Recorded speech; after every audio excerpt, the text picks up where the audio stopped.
नमस्कार. मी मोरेश्वर. हाय Maharashtra YouTube news चॅनलमध्ये आपलं स्वागत आहे. इतिहास घडला आहे आज महाराष्ट्राच्या राजकारणात, खास करून मुंबईच्या राजकारणात. अभूतपूर्व झालेला आहे, अभूतपूर्व निकाल आहे. मुंबई महापालिकेत भाजपची सत्ता येत आहे. भाजप शिंदे यांच्या युतीची सत्ता येते. म्हणजे सध्या जे आघाडी निकाल आघाडीचेच येत आहेत, लीडवर आहेत. लीडवर 118 जागांवर महायुती लीडमध्ये आहे. आणि ठाकरे सेना 70 आणि काँग्रेस 12. म्हणजे विरोधकांनी किती फडफड केली तरी ते काय होणार नाही त्यांच्याकडे. मुंबई ठाकरे बंधूंच्या हातून निघून गेली आहे केव्हाच.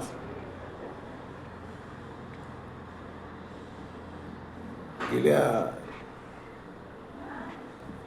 30 वर्षे गेली 30 वर्षे मुंबई ठाकरे कुटुंबाच्या हातात होती.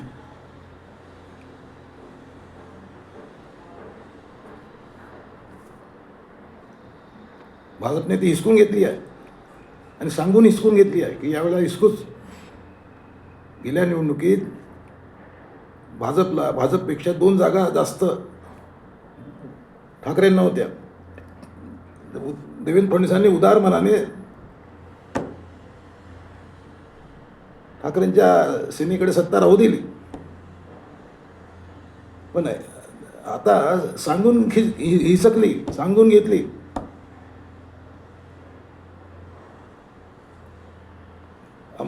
हा मोठा विजय आहे, म्हणजे ऐतिहासिक विजय आहे.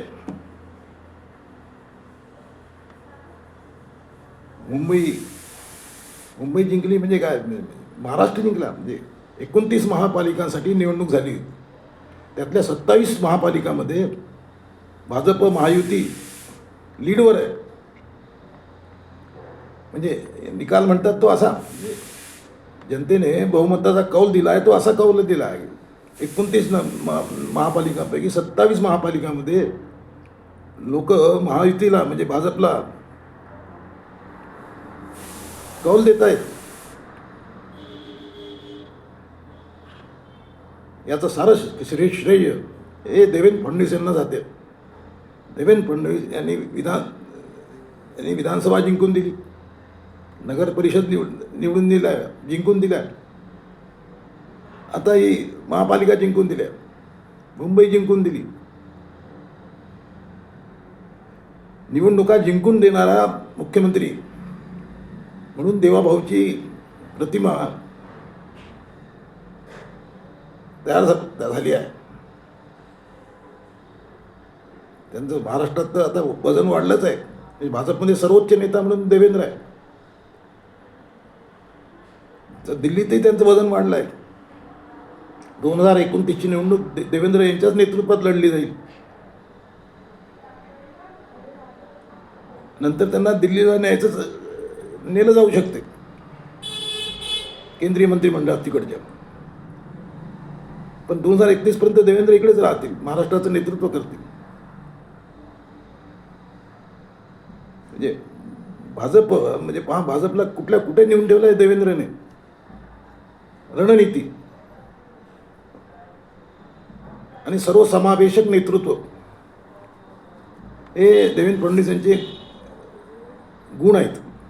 आणि त्या गुणांच्या जोरावर त्यांनी विरोधकांनाही जिंकलं आहे. म्हणजे या निवडणुकीत तर विरोधक फारसे मैदानात नव्हतेच. म्हणजे मुंबई ठाकरे बंधूंची आरडाओरड सोडली तर विरोधक होते कुठं.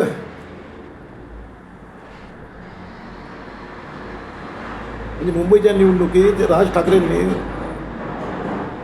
शाही पुसली जाते यासाठी आरडाओरडा केला. म्हणजे पराभवाची कारणं, म्हणजे निकाला मतमोजणी आधीच पराभवाची कारणं शोधणं ठाकरे बंधूंनी सुरू केलं होतं. आधीच पराभव मान्य केला, म्हणजे मतमोजणी सुरूच व्हायची आहे. ते म्हणतात शाही पुसली जाते. हा विजय साधा नाही. मुंबई जिंकणं हे साधा विजय नाही. म्हणजे भाजपची यशाची कमान कशी उंचावत आहे त्याचं हे द्योतक आहे. मुंबईच नाही, पुण्यामध्ये पुणे आणि पिंपरी चिंचवडमध्ये दोन्ही पवार काका पुतण्या एकत्र आले तरी त्यांची डाळ शिजली नाही. पुण्यामध्ये धुवा उडाला अजितदादांचा. तिकडे पिंपरी चिंचवडमध्ये तिथे तेच झालं. शरद पवारांचे तर हाल झाले. पिंपरी चिंचवड शरद पवारांना एक जागा लीड आहे त्यांचा. देवेंद्र फडणवीस यांच्या नेतृत्वापुढे टिकणारा नेता पक्ष आज महाराष्ट्रात अस्तित्वात नाही. हे पुन्हा एकदा दिसून आलेलं आहे.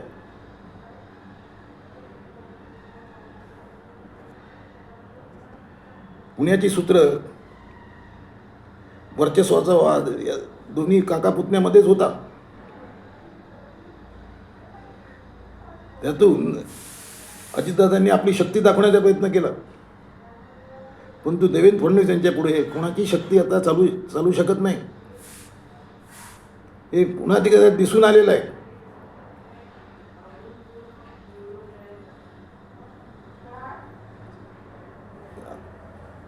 आता संध्याकाळपर्यंत व्यवस्थित निकाल येतील, परंतु आज जे निकाल आले आहेत ते त्याचे बोलके आहेत.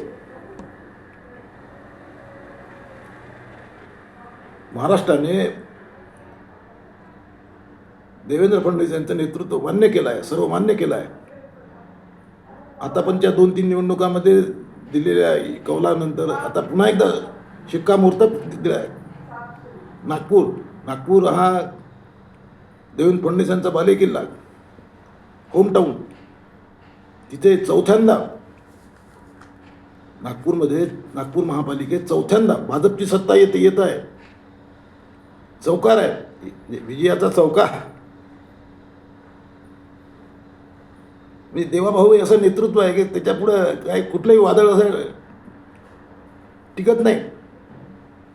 आणि आज तरी देवेंद्र यांना टक्कर देईल असा नेता कोणत्याही पक्षात महाराष्ट्रात नाही. अजितदादांनी पंगा घेऊन पाहिला, मार खाल्ला. उद्धव ठाकरे हे तर सारखा मार खात आहेत.